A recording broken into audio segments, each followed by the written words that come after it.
Hey, this is Brian with Blackbeard Aquaponics. I'm about a little bit over 3 weeks into my cycling process, and noticed my ammonia wasn't going down for a long time. It was staying right about 4, and then I just noticed today it's gone down a little bit. It's gone down quite a bit. It's looking around the, let's say, 1 parts per million, which is good.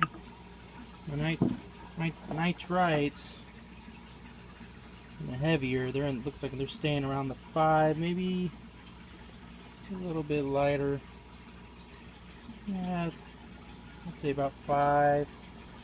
And then my nitrate looking pretty red. So it's looking pretty good so far for my cycling process.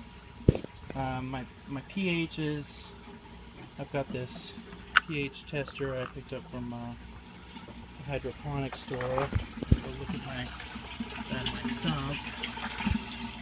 And it's measuring, probably can't see that, around 7.1. So it's steady at 7.1. Sometimes it'll be a 7.2, but it's working around to be at 7.1. It's a nice waterproof pH tester. Haven't had any issues with it. So yeah, I started planting a bunch of lettuce. They look like they're doing good. Got some new growth down inside there from when I planted them initially. So and then my basil, I started from seed. I actually started from my son's aquaponics, little back to the roots aqua farm, and I used those seeds, and they've been doing pretty good. Yesterday I planted some of my wife's tomato seeds that have sprouted. So if they say don't use tomatoes yet, because they don't, the aquaponics system doesn't provide enough nutrients supposedly, but I'm just going to grow them until they get big enough and probably put them in a pot and give them to her mom or a family member. Yeah, lettuce is growing good. I've noticed a lot of this white buildup on my clay matter.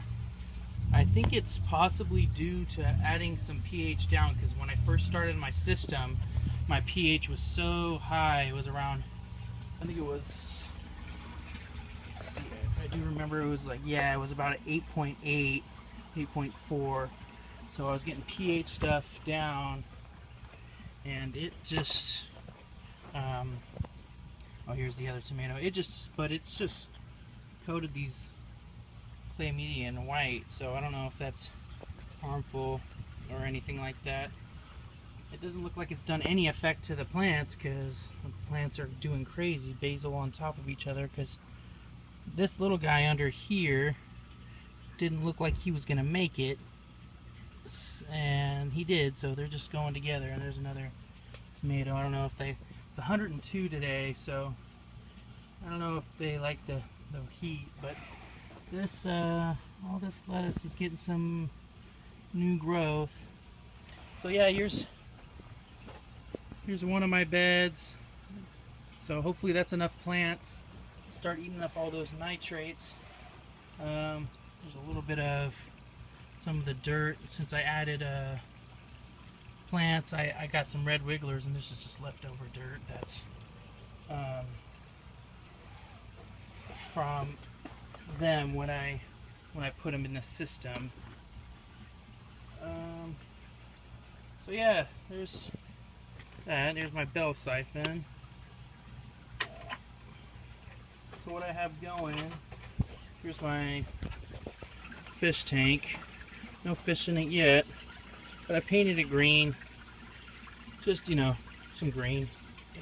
Black, so keeps the algae growth out. But it's doing well, cycling so far. So I made this redwood lid. I had some leftover redwood, and so basically what I have is pipe right there that goes all the way down to the bottom, and I drilled a bunch of holes, put a T on the bottom and a pipe on both sides with a cap on both ends, the T on the bottom, and drilled a bunch of holes in the bottom so when I get my fish they won't get sucked through. And that goes through right there all the way to my swirl filter, and did some online YouTubing stuff for the swirl filter. So there's my swirl filter. Comes in, comes out, goes through the 90 degree, comes up through the bucket, and I have a big filter through that, and then I got some media in the bottom of that to help with the good bacteria, and then that all gets dumped at the grow bed. Both the grow beds get dumped into the sump tank that I built, and this here is the outlet I have coming out from my swirl filter when I empty it out. So this gets filled up and then pumped, all the water. I got a 550 gallon pump, and it pumps from the pump and it goes up through here, pumps up over, and I have one valve there so I can regulate how much water goes in the fish tank, but it's mostly going in the fish tank and some to the bed. So I have one that goes across under all the way to the other side of the grow bed. It's got a ball valve to regulate how much water goes through that, and then the bell siphon comes through, empties right in there inside the sump, and then the other part goes all the way around. It curves it around, it goes over to this grow bed, and then this, I had a problem with this for a while, so I put from a 3/4 standpipe to a 1 inch, and then I did 45s and then 45s because it wouldn't break its siphon, and then over into the sump tank. But now it's all, everything's breaking really good in about 15 seconds, 20 seconds. This breaks, this one breaks, the other grow bed. This one breaks in about 10 seconds to 15 sometimes. So this one's a little faster because it doesn't have anything, any backflow pressure or anything.